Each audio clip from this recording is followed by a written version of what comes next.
Shalom a todos mis hermanos en Yeshua, nuestro Mashiach. Quiero agradecer nuevamente por estar con nosotros. Este es el hermano José Borges del ministerio Regresando a las Sendas Antiguas. Por este medio también quiero agradecerle al ministerio de Sabiduría en Torah de nuestro hermano Rigo Cortés por darnos la oportunidad de ser parte de su ministerio para que también por medio de Teshuvah TV puedan ver estos videos. Hoy quisiera compartir Parashá Noach, la segunda Parashá del ciclo del año que está comenzando, de la escritura y de la enseñanza de la Torá. Vamos a estar en el libro de Bereshit o Génesis, en el capítulo 6, comenzando con el versículo 9 hasta el capítulo 11, hasta el versículo 32. No vamos a poder compartir toda la porción, toda la Parashá, porque es muy larga y necesitaríamos más tiempo. La Haftorah, la escritura que va a apoyar la Torah en este estudio de la Parashá Noach, se encuentra en Isaías, capítulo 54, del versículo 1 al 10. También vamos a hablar otra escritura que también va a ayudarnos a apoyar el estudio de esta Parashá Noach, que se encuentra en los escritos apostólicos, se encuentra en Marcos capítulo 2, capítulo 2, versículo 1 al 28. Si nosotros buscamos la palabra Noach en la definición o el significado en nuestro idioma latín, el significado sería entonces descanso. O sea, el nombre de Noach significaría descanso. Quisiera comenzar con el capítulo 6, versículo 9, para así vamos a hablar un poco de cómo el Eterno usa a Noach o a Noé para traer salvación al mundo en ese tiempo. Y leamos entonces el capítulo 6, versículo 9, y así comenzamos entonces el estudio de la Torá. Dice el versículo 9, dice: estas son las generaciones de Noach. Noach era un hombre justo, perfecto entre sus contemporáneos. Noach andaba con Elohim. Ahora bien, cuando le dice perfecto, no es que él fuera perfecto, porque nadie es perfecto. Pero vamos a ver el significado de perfecto en cuanto a lo que dice la Torá. La Torá no miente y la Torá nos está diciendo que Noach era un hombre justo, perfecto entre sus contemporáneos. En otras palabras, en la generación que estaba viviendo Noach en ese tiempo. Vemos que la misma Torá da testimonio de que Noach era un hombre justo. Cuando ahora entendemos lo que es ser un hombre justo, un hombre justo es cuando nosotros obedecemos entonces los mandamientos, los decretos, los mandatos, las leyes que el Eterno le dio a Moshe, pero que ya estaban desde un principio. Y por eso vemos que Noach, él sabía que era lo que el Eterno requería en cuanto a la obediencia.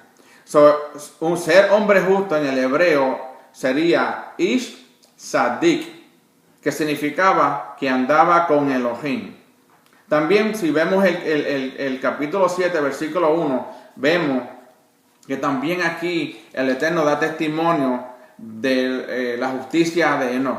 Y lo leemos y dice, capítulo 7, Génesis, versículo 1, dice: y Yahweh dijo a Noach: entra tú y toda tu casa en el arca, porque a ti he visto justo delante de mí en esta generación.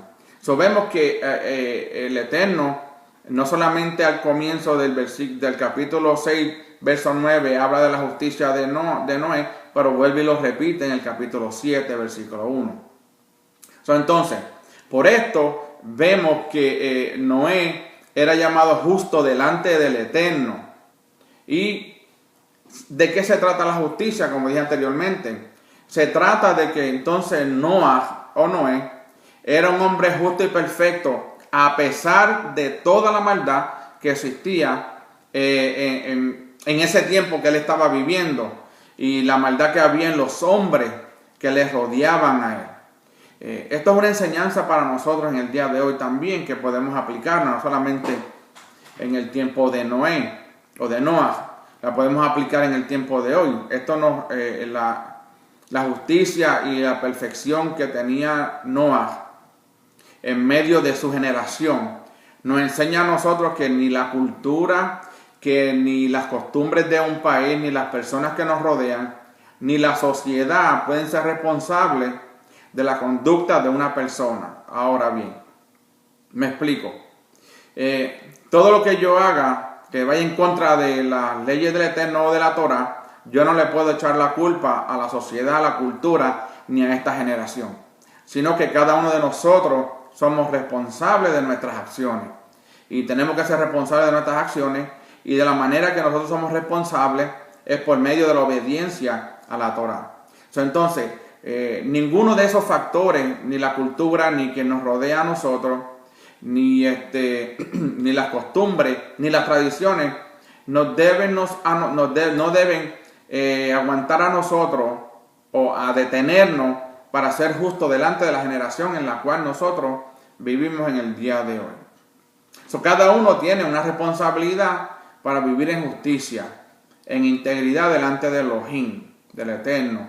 Cada persona entonces tiene que aceptar las consecuencias cuando comete un error y no entonces echarle la culpa a las demás personas, como pasó en el Edén, en el paraíso, que cuando la serpiente le habla a Eva o a Javá, y después comen del fruto ella y Adán, lo primero que la mujer dice al Eterno, cuando él pregunta, dice, la serpiente me engañó. Y después Adán dice, la mujer que me diste. Eso sería irresponsable de la parte de nosotros, no tomar responsabilidades de nuestras acciones. Nadie nos puede obligar a nosotros a hacer lo que no queremos hacer. Por eso el Eterno, cuando da su Torah, Él no obliga a nadie. Él lo que espera es que el hombre sea decisivo en cuanto a lo que vaya a hacer en su vida. Y por eso en el paraíso puso todos los otros árboles, y puso el árbol del bien y del mal, para dejarle a saber al hombre que tenía la decisión para escoger lo que mejor a él le quería o veía que era lo más, mucho mejor para ellos, para vivir. Pero el Eterno entonces nos dio la Torah, y la Torah es el documento que nos lleva a nosotros a la santidad que el Eterno quiere que estemos. Entonces, aquí en la palabra no dice que Noah caminaba con Hashem, el Señor, sino que decía que él caminaba con Elohim. En hebreo se llama, el nombre de Elohim viene siendo Yahweh, pero en el hebreo, si se lo vamos a deletrear, sería Yod-Hei-Vah-Hei. Por eso que se deletrea Yahweh. Entonces, ¿qué pasa? El nombre de Hashem o de Yahweh expresa misericordia. Por eso él estaba hablando con Hashem, no estaba hablando con Elohim. Porque, acuérdense, Hashem, Elohim no son nombres, esos son atributos del Eterno. Pero Yahweh es su nombre. Él estaba hablando, cuando estaba hablando con Hashem, estaba hablando con un Elohim, o el Dios que da misericordia. El nombre de Elohim entonces expresa su justicia. Vemos que cuando habla de justicia y habla de misericordia, dependiendo a cómo uno esté hablando, el Eterno le esté hablando a uno, así nosotros sabemos si estaba hablando directamente con Hashem o estaba hablando con Elohim. Porque nuevamente, cada nombre tiene un atributo. Entonces dice que Noé se esforzaba todos los días para animarse a sí mismo a caminar con su Padre, el Eterno, en relación con su atributo de justicia. Por eso es que el Eterno, cuando habla de él, habla y menciona que él era justo, porque él andaba en relación con el atributo de justicia. ¿Cómo lo hacía? En medio de una generación perversa, en cual todas las normas ya no tenía ningún efecto en esa sociedad sobre la vida de esa generación, porque ellos se habían olvidado del Eterno. Ellos lo que hacían era caminando, como decimos nosotros, al garete. Estaban fuera de la ley. En inglés se dice lawless, sin ley. Esto fue lo que hizo capaz de ser elegido a Noah para ser un medio de salvación para el mundo entero. La justicia en esta parashá se denota por medio de Noah, porque como dice, él era una persona justa. ¿Por qué? Porque él caminaba de acuerdo a los estatutos, mandatos que el Eterno había establecido desde un principio. En Ezequiel, capítulo 14, del 12 al 20, el Eterno menciona entonces a Noah como una de las personas más influyentes en la historia humana, junto con Job y con Daniel. Imagínense, Noah estaba ahí a la par de unas personas influyentes, porque tanto Job y tanto Daniel y Noah vivieron en un tiempo de una generación que era una generación perversa, donde tenían que andar en justicia y rectitud bajo los estatutos del Eterno. ¿Okay? Esto no era bajo los estatutos del hombre, esto era bajo los estatutos y mandatos del Eterno. Había una ley, había una instrucción, aunque todavía no se había dado escrita, como se dio en el monte Sinaí, en tablas de piedra, y luego en el día de Pentecostés, cuando el Espíritu de Santidad se derrama, que fue dada entonces la mente y el corazón de los hombres. Eso no estaba escrito, pero sí se había dicho. Nuevamente, si nos vamos nuevamente a Bereshit, los primeros capítulos de la parashá anterior que estudiamos, vemos que el primer mandamiento de los 613 que le fue dado al hombre fue que se juntaran y que se multiplicaran. Interesante, ¿verdad? Que lo que el primer mandamiento era de que ellos tuvieran hijos y llenaran la tierra. Ese mandamiento no estaba escrito todavía, pero el Eterno ya lo había dicho a Adán y a Javá, a Eva. Dice, y andaba, la palabra andaba. Esta palabra hebrea, hitjalech, que dice se andaba, viene de la raíz jalajá. La palabra jalajá es un sustantivo y significa un caminar. Y vamos a ver qué conexión tiene la palabra andaba, la hitjalech, con la jalajá, porque entonces está hablando de un caminar. La tradición judía, ellos tienen la jalajá, por esa jalajá, ese caminar, puede cambiar. La jalajá que estamos hablando aquí es la Torah. La Torah no puede ser cambiada. Y por eso estamos hablando de esa, porque es un caminar. El estar en la Torah es un caminar, porque ha sido establecido por medio de la escritura de la Torah de cómo el hombre debe caminar. Okay. Por eso de esto aprendemos que Noah estaba más interesado en vivir en una forma práctica de los mandamientos que el Eterno ya había revelado a Adán para los seres humanos. Los mandamientos no vinieron por primera vez en el monte Sinaí. Eso tenemos que ser claros. Los mandamientos vinieron desde el principio. El Eterno también le dice al hombre cuando hace el árbol del mal y del bien y los otros árboles, le da un mandato. De todos los árboles pueden comer, pero del árbol del bien y del mal no pueden comer. Eso es un mandato. En otras palabras, si comen, morirán. Entonces, desde el principio que el Eterno crea al hombre, Adam significa hombre, mankind, seres humanos. ¿Okay? Desde el que él crea al hombre, él le comienza a darle instrucciones. Como dije anteriormente, el de juntados y multiplicados. Eso es un mandato. Eso es algo que nadie puede decir, no, yo no quiero tener hijos, esto y aquello. No. Es un mandato del Eterno. Si usted puede tener hijos, su familia son casados, un hombre y una mujer, el mandato es de llenar la tierra. Ok, seguimos entonces. Noah andaba en ese camino de la halajá de la Torá. Es un caminar de práctica, de una práctica.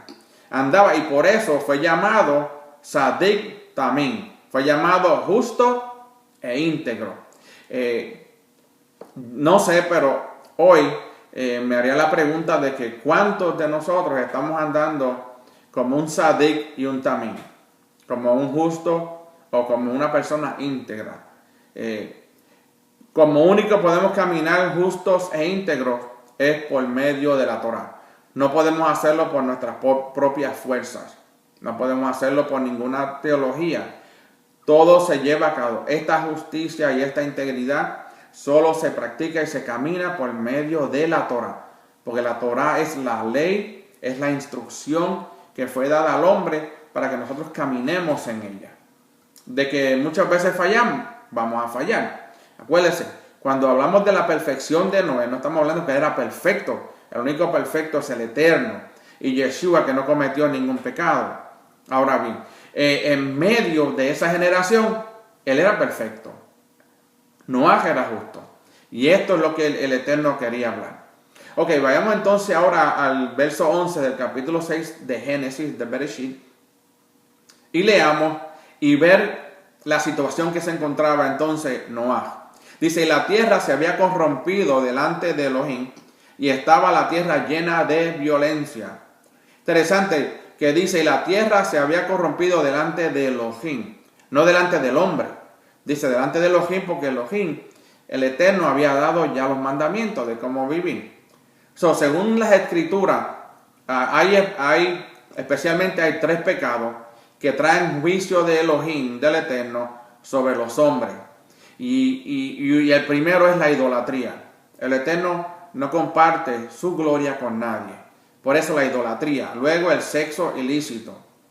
Y el tercero, el homicidio. El homicidio, cuando vamos a los mandamientos de no matarás, esa palabra como que no es correcta para dar el significado que el Eterno quería poner en esos mandamientos. La palabra correcta sería no cometerás homicidio. Porque si fuese así, entonces todas las guerras que el Eterno le dijo especialmente a Josué que peleara con todos los reinos que había, como el reino de Jericó, el reino de Jai, todos los cananeos, el Eterno siempre los enviaba a que los matara a todos. Por eso, porque había una causa. Ellos estaban peleando por la causa de que esa tierra ya se la había dado a ellos desde Abraham. Abraham es el que compra un pedazo de esa tierra, y al comprar ese pedazo de la tierra lo hace él dueño y señor y toda su generación. Porque la promesa fue dada a Abraham y a toda su generación. Entonces, el pecado de homicidio es cuando uno comete un acto de matar a alguien ya que ha estado planeado en su mente y sin ninguna razón. Ahora bien, cuando una nación entonces o un pueblo llegan a cierto nivel de estos 3 pecados, Elohim viene con juicio para eliminar esos pecados. Porque el hombre no los va a eliminar. Entonces se necesita la mano del Eterno para que caiga la justicia del Eterno sobre esa nación y eliminar a aquellos que están llevando a esa nación hacia un barranco o hacia un lugar alto donde todo el mundo se van a desembocar y todos van a morir. Y el Eterno, por amor a aquellos justos y a aquellos perfectos en las generaciones, Él lo que hace es que trata de eliminar el factor que puede cambiar a esas personas que son justas y esas personas que son rectas en medio de su generación. Ahora bien, aparte de esos 3 pecados, hay un pecado que también es presentado como la gota que hace rebosar la tierra y el vaso de la paciencia de Elohim. Hay un pecado que llega y le quita esa paciencia, llega al vaso de la paciencia de Elohim, y ese es el robo. El texto entonces hebreo dice que la tierra estaba llena de jamás, ¿ok? de robos con violencia. Cuando vemos esos robos con violencia, entonces estamos viendo que la tierra estaba, ¿cómo le digo? Todo lo que hacían era robando y al mismo tiempo matando. Si nosotros llevamos esa palabra jamás a este tiempo, es la misma que hoy en día se usan uno de los grupos terroristas en el Medio Oriente, y usted sabe el nombre Hamas. Vemos que en ese tiempo era la violencia que estamos viendo hoy, era la violencia que estaba pasando en aquel tiempo. Es como un acto de terrorismo. Cuando una persona viene y entra a un hogar y le quiere robar todo lo que tiene con violencia, pues es un acto como de terrorismo, porque le está trayendo terror a una familia y le está trayendo, lo está cometiendo un homicidio por adquirir algo que no es de él. Okay? Entonces, si ustedes buscan en el libro de Amós, en el capítulo 1 y 2, nos habla mucho de esa palabra jamás y de lo que significaba y de los grupos que había. No tenemos mucho tiempo para poder cubrir todos esos capítulos. Pueden leer en Amós capítulo 1 y capítulo 2 y pueden comparar a lo que se ha hablado. Ahora bien, vayamos entonces al versículo 12 del capítulo 6. Versículo 12 dice: y miró Elohim a la tierra, y he aquí que estaba corrompida, porque toda carne había corrompido su camino sobre la tierra. Aquí la palabra corrompida tiene que ver con pecados sexuales y de idolatría. Nuevamente, el Eterno es muy celoso y Él no quiere que nadie coja su lugar. Entonces el hombre, en ese tiempo había mucha idolatría. La idolatría ha existido desde el principio. Desde mucho tiempo siempre el hombre ha querido buscar a adorar algo que él pueda ver, como las imágenes. El Eterno es espíritu, nadie lo ve. Muchas veces la idolatría comienza de esa manera. Vemos que los pecados sexuales y de idolatría, estos pecados son los únicos que son mencionados en las enseñanzas de Pablo a los temerosos de Elohim entre las naciones, como algo de que hay que huir. Y si vamos entonces a 1 Corintios capítulo 6, versículo 18, nos dice de esta manera. Dice, este es Pablo hablándole a los corintios: huid de la fornicación. Todos los demás pecados que un hombre comete están fuera del cuerpo, pero el fornicario peca contra su propio cuerpo. Nuevamente, los pecados sexuales, aquí está hablando de que el pecado es contra su propio cuerpo. 1 Corintios capítulo 10, versículo 4, también lee de esta manera. Dice: por tanto, amados míos, huid de la idolatría. Entonces, aquí vemos a Pablo, Rav Shaul, que menciona los dos pecados que el Eterno no, diría yo, que llegan a la copa de su ira, y que eran los pecados que se mencionaba durante el tiempo de Noé. Y Pablo menciona estos dos pecados, es el de fornicación y el de idolatría. Por eso es que el Eterno toma la decisión de destruir la tierra con agua. Pero de eso hablaremos más adelante. No solamente los hombres estaban viviendo en pecados sexuales, pero también los animales se habían corrompido. Dice la Escritura, si leemos bien, dice: y miró Elohim a la tierra, y he aquí que estaba corrompida por toda carne, porque toda carne había corrompido su camino. Toda carne, ¿okay? No solamente está hablando del hombre, está hablando de los animales. Está escrito que toda carne había corrompido su camino sobre la tierra. El camino de cada animal es el proceder natural que el Eterno ha dado a cada especie. El Eterno cuando creó los animales, los creó por especies. ¿Ok? Cada especie con su especie y no se pueden mezclar. Entonces vemos que hay una Torah, había una instrucción en cada animal creado. Fíjense qué interesante, que no solamente el hombre tenía que obedecer, pero el animal también fue creado para obedecer. Cada animal sabe cómo comportarse para vivir su vida según el plan del Eterno. ¿Quién conoce a los animales más que Elohim? Nadie. Él es el único que lo conoce porque Él los creó. Hay un camino para cada especie, también como hay un camino para cada hombre, para el hombre. Pero en el tiempo de Noah, toda carne había corrompido su camino.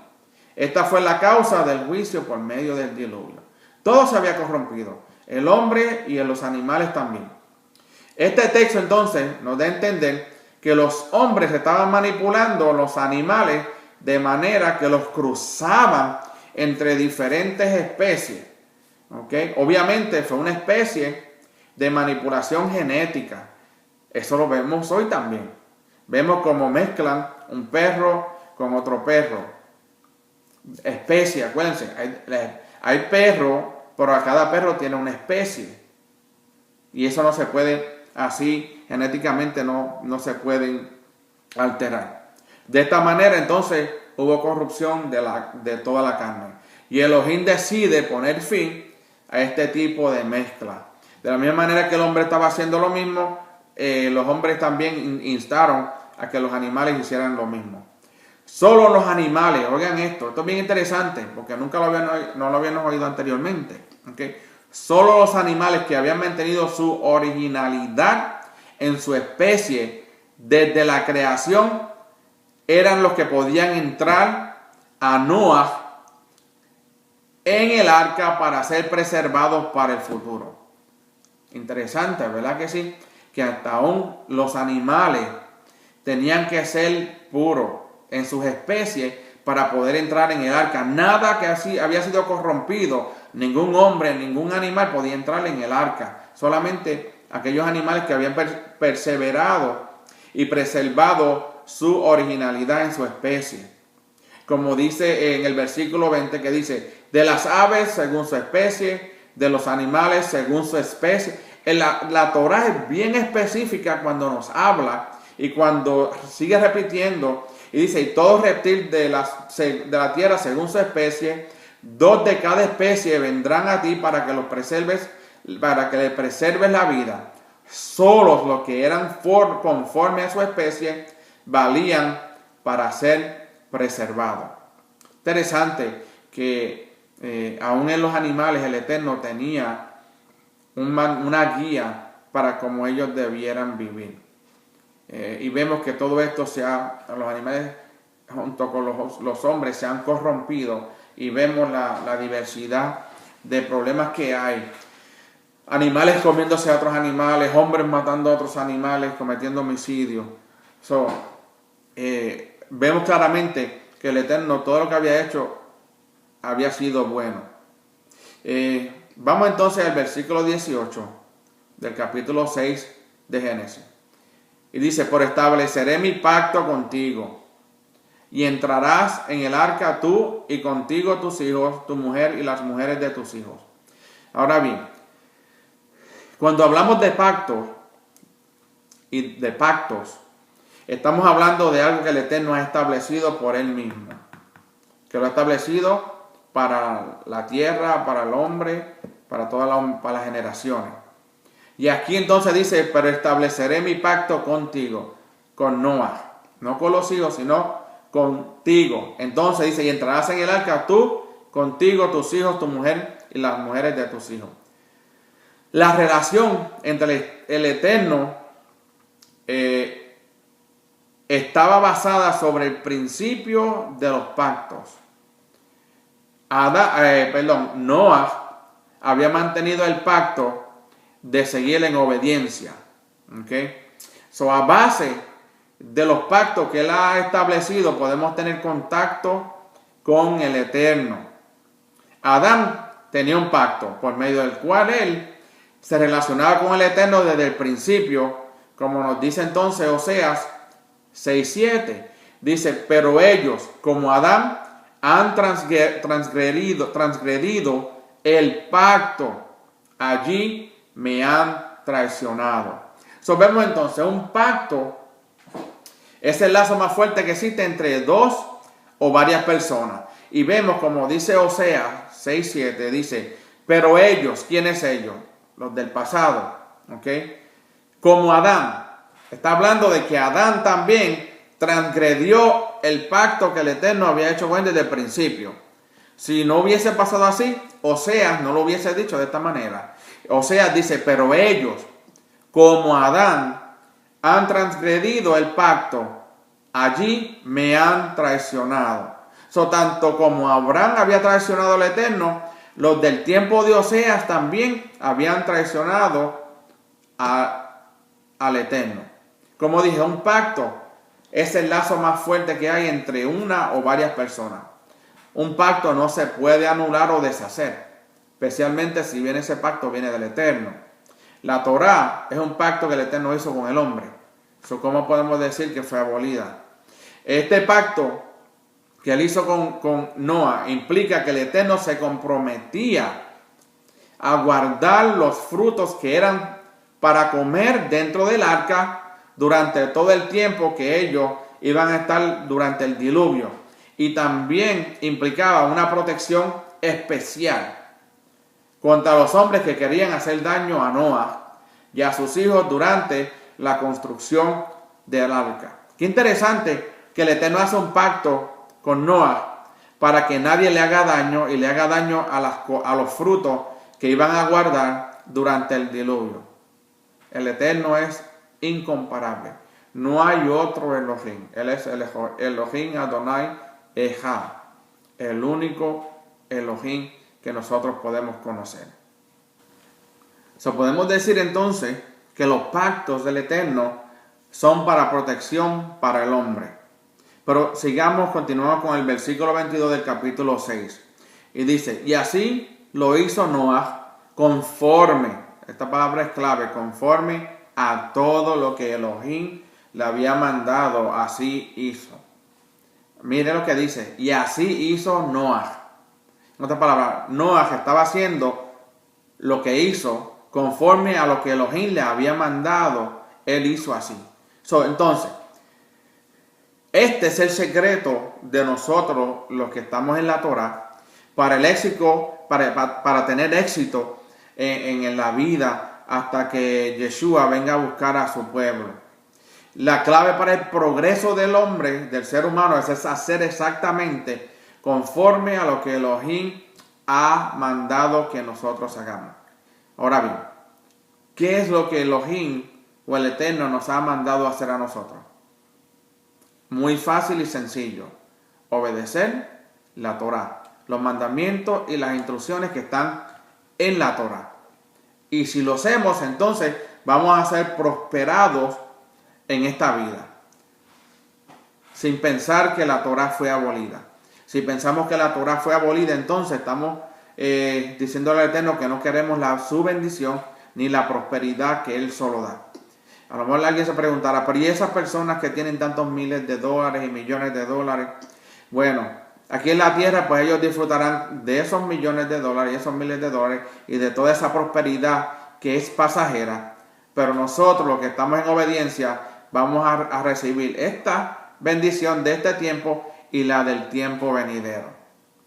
Y eso es lo que a nosotros nos llena de agradecimiento, de que sabemos que estando en el pacto con Él, vamos a recibir no solamente en esta vida bendición, sino en la venidera.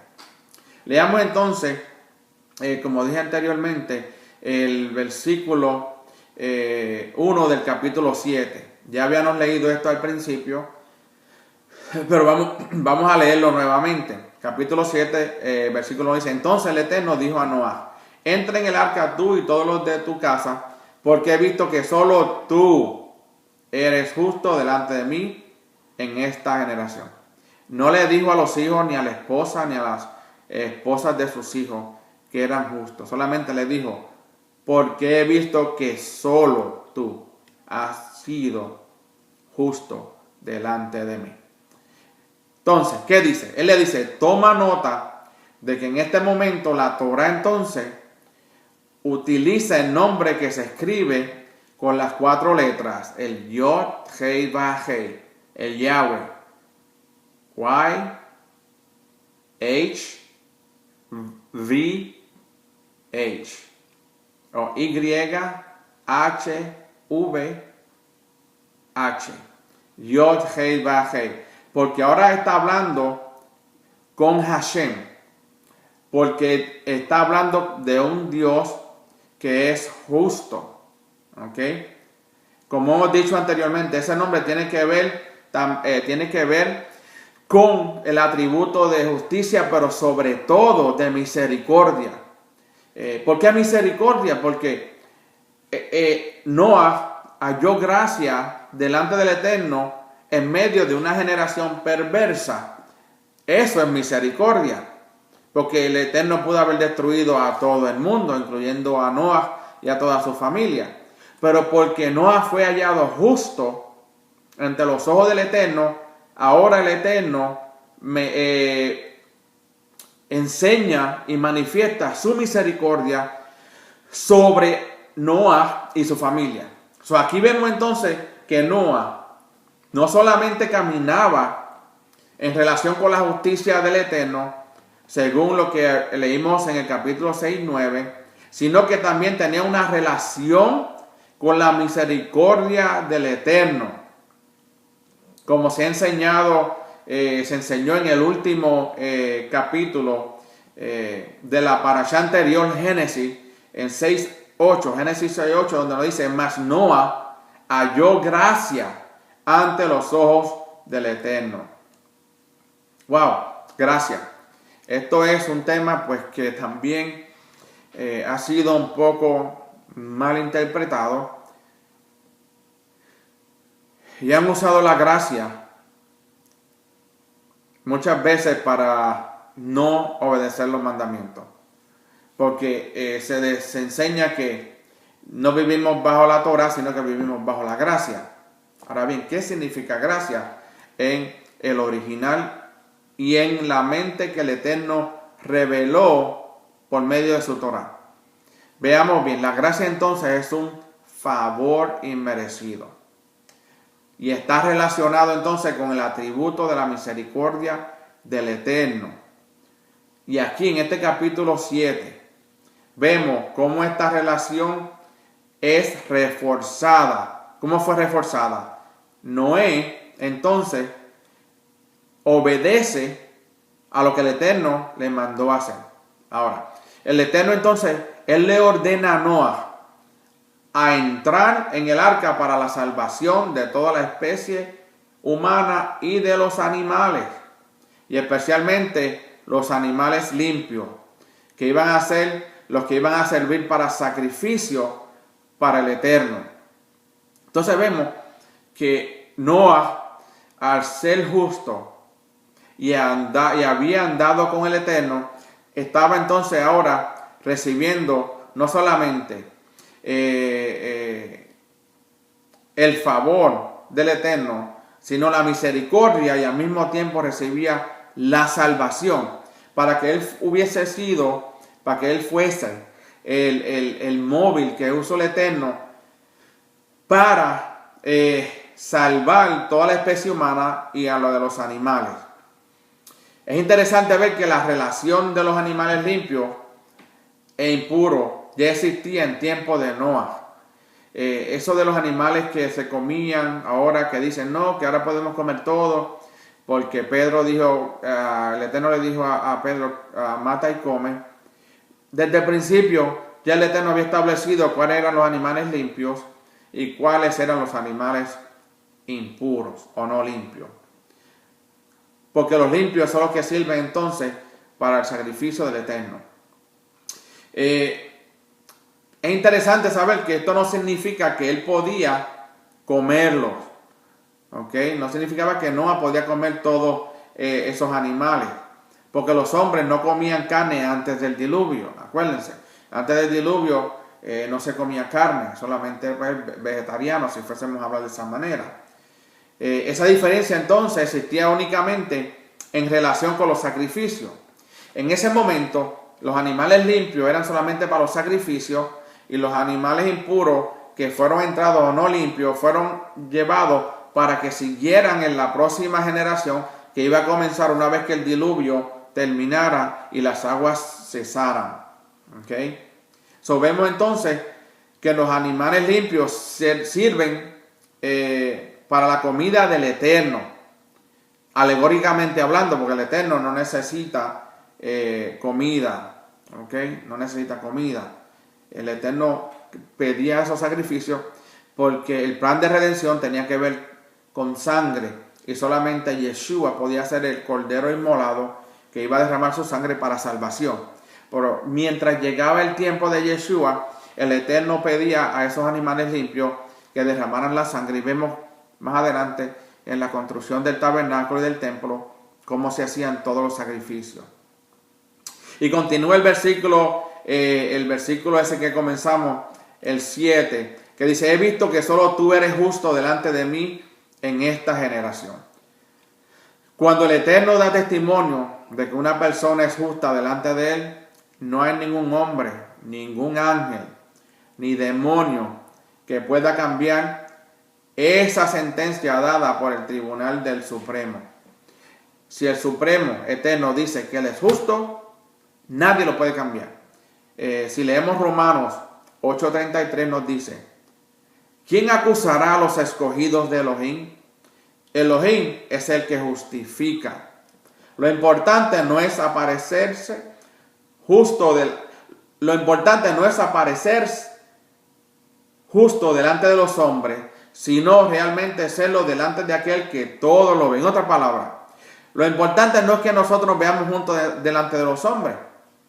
Lo importante es que nosotros nos veamos juntos, realmente justos, delante de aquel que todo lo ve. Y ese es Hashem, el Eterno. ¿Y cómo Él nos ve en su justicia? Cuando nosotros somos obedientes a sus mandamientos, a su Torah. Acuérdense, la Torah nos lleva a la santidad. La obediencia a los mandamientos nos eleva nuestra santidad. Mientras más obedecemos, más cerca estamos del Eterno. Mientras más pecamos, más lejos nos separamos del Eterno. Así trabaja la matemática, si lo ponemos en el término de matemática. Más obediencia, más nos acercamos. Menos obediencia, más nos alejamos. El versículo 11 del capítulo 7 dice: el año 600 de la vida de Noah, el mes segundo, a los 17 días del mes, en ese mismo día se rompieron todas las fuentes del gran abismo y las compuertas del cielo fueron abiertas. Vayamos entonces poco a poco hablando de este versículo. Dice: en ese mismo día se rompieron todas las fuentes del gran abismo y las compuertas del cielo fueron abiertas. Vemos entonces cómo el diluvio no fue solo un producto de la lluvia, sino también fueron de agua subterráneas que fueron desatadas para inundar la tierra, para que el arca pudiera flotar. El agua de arriba no iba a ser suficiente, tenía que venir el agua de abajo subterránea para que subiera el arca, porque el arca era muy grande y tenía mucho peso. Y así fue que fue el diluvio. Por eso de esto aprendemos que lo que pasó en el diluvio fue una especie de tevilá. ¿Ok? Tevilá, una palabra hebrea que significa purificación por medio de aguas rituales. Para que una tevilá, una purificación, sea perfecta, debe ser hecha en un mikvé. Un mikvé como una acumulación de aguas. ¿Ok?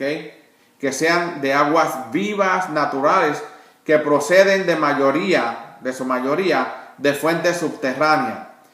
Si usted va a Israel, especialmente en todos los lugares que hubo presencia israelita, pero vamos a hablar de Qumran, donde se encontraron los rollos del Mar Muerto, allí hay muchos mikvé, como piscinas, vamos a hablar de esta manera. Piscinas que se llenaban con agua que cuando llovía o agua que salía de los subterráneos de la tierra.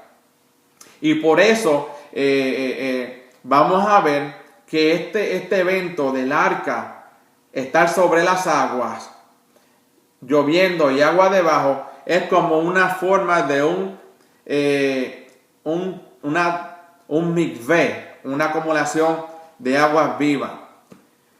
Según la Torá, hay dos elementos que pueden purificar a otros elementos. Los únicos dos son el agua y el fuego. Como dice Números, capítulo 31, versículo 23. Dice, todo lo que resiste el fuego, pasaréis por el fuego, y será limpio, pero será purificado con el agua para la impureza. Mas todo lo que no resiste el fuego, lo pasaréis por agua. Entonces vemos que los dos elementos que pueden purificar a otro elemento es el agua y el fuego.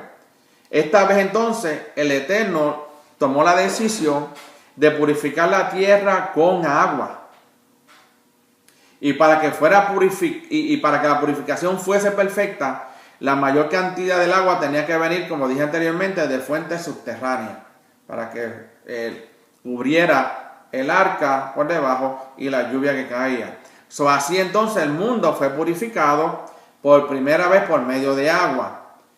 La próxima vez sabemos que será por fuego o por el fuego. Vemos que el arca entonces es un medio o simboliza un mikvé donde es el arca de salvación porque flota. Entonces el Eterno destruye toda la tierra, toda la humanidad, todos los animales, con excepción de los que estaban dentro del arca. Entonces, versículo 20, capítulo 8 dice, y edificó Noah un altar al Eterno, y tomó de todo animal limpio y de toda ave limpia y ofreció holocausto en el altar. Aquí vemos entonces que ya nos fuimos más adelante, ya es cuando ya Noah puede salir del arca con sus animales, su familia, y lo primero que hace es un altar al Eterno. La palabra para altar es mizbeach. Mizbeach. Viene de la raíz sabaj, que significa sacrificar. El altar es una mesa donde se ofrece una comida al Eterno. El altar está preparado y el altar es el lugar de encuentro también entre el hombre y Elohim. Cuando el altar, el animal se pone arriba y se quema todo el animal, entonces como si fuera un alimento que sube, el humo sube y ese olor es lo que alimenta entonces al Eterno. Y vamos a ver más adelante cómo es el proceso. Noah tenía que construir ese altar. Tenía que hacer un esfuerzo para mostrarle al Eterno su amor y su sometimiento. Cada persona tiene la responsabilidad entonces, como nosotros, de edificar un altar al Eterno. Un lugar de encuentro íntimo. Un sitio donde pueda relacionarse con el Padre por medio de un sacrificio costoso. Nosotros presentamos nuestros cuerpos en sacrificio vivo, agradable al Eterno. ¿Cómo lo hacemos? En obediencia. Obediencia. Guardando su Shabbat, el día de reposo. Porque el Shabbat es como un santuario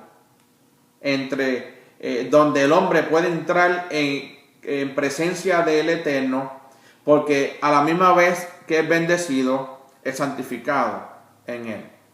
Entonces el holocausto consiste en quemar todo el animal, como dije anteriormente, se pone el altar y el animal se pone y se quema completo. El animal que es sacrificado entonces sobre el altar representa al hombre que lo ofrece. Eso era lo mismo cuando en el sacrificio del tabernáculo y del templo, que se agarraban dos machos cabríos, uno se le ponía suerte, se le echaba suerte, se le ponían las manos, a uno se enviaba a Sasal al desierto y el otro entonces iba al sacrificio. ¿Por qué? Porque ese animal era representación del pueblo de Israel. ¿Okay? Aunque el sacerdote tenía que ofrecer uno por él también, para ofrecer primero por él y después por el pueblo. Por eso es lo que significa. ¿Okay? De esta manera, entonces, el sacrificio del holocausto constituye una simbología de entrega total al Eterno. Toda mi vida es tuya, le decimos con el sacrificio del Eterno. Toda mi vida es tuya. Todo lo que yo soy, te lo debo a ti. Te lo tengo que dar a ti. Todo te pertenece a ti. Mi vida no significa nada para mí mismo si no está el Eterno conmigo. Lo único que me importa es agradarle. Ahí es cuando entramos en obediencia a los mandamientos. Entonces podemos decir, yo quiero agradarte en todo. ¿Ok? Que eso es lo único que nosotros debemos hacer. Entonces, este es el mensaje entonces de la ofrenda de ascensión o holocausto cuando es ofrecido correctamente. Es una ofrenda de ascensión que quema y sube ante la presencia. Entonces la palabra traducida como holocausto es la palabra olá, que viene de la raíz alá, que significa subir, como dije anteriormente, sube. Así que entonces una traducción literal sería ofrenda de ascensión o olá en el hebreo. Una vida entregada totalmente para cumplir los propósitos del Eterno es como un sacrificio cuando sube como un olor fragante al cielo. Ahora nosotros no tenemos que quemar ningún animal, no tenemos que hacer eso en este momento. ¿Por qué? Porque nuestro sacrificio debe ser de olor grato al Eterno, como dice en el Brit Hadashah o en el pacto renovado. Entonces continuamos, capítulo 8, verso 21. Dice, y el Eterno percibió el aroma agradable y dijo el Eterno a su corazón. Vamos a ver entonces. Dice que el Eterno percibió el aroma agradable después que Noé hace el sacrificio, una vez que salen del arca, y dice que fue agradable y dijo el Eterno dijo el Eterno a su corazón. Okay. El aroma no vino entonces de la carne quemada de un animal muerto, sino que nuestro Padre Celestial, Él no se le deleita en el derramamiento de la sangre, ni de la quema de la carne de un ser inocente. Él no se alegra de eso. Lo que produce entonces el aroma agradable es el corazón que está detrás de ese sacrificio. Si Noé, cuando ofrece su sacrificio, entonces, como lo ofreció en justicia, lo ofreció porque estaba agradecido, lo ofreció porque vio que el Eterno lo salvó, le dio salvación del diluvio, de las aguas que subieron y ahogaron a todo el mundo. Entonces el corazón de él fue tan agradecido que eso fue lo que el Eterno olió. Ese fue el aroma agradable que el Eterno percibió porque lo recibió del mismo corazón de Noah. En este caso, el corazón de Noah estaba en el lugar correcto. Él estaba dispuesto a sacrificar estos animales preciosos como representación de su propia devoción al Creador. Al mismo tiempo, él también estaba profetizando acerca del sacrificio del Cordero de Elohim, que iba a venir más adelante por Yeshua, que ese sí que iba a quitar entonces el pecado y los pecados de todo el mundo.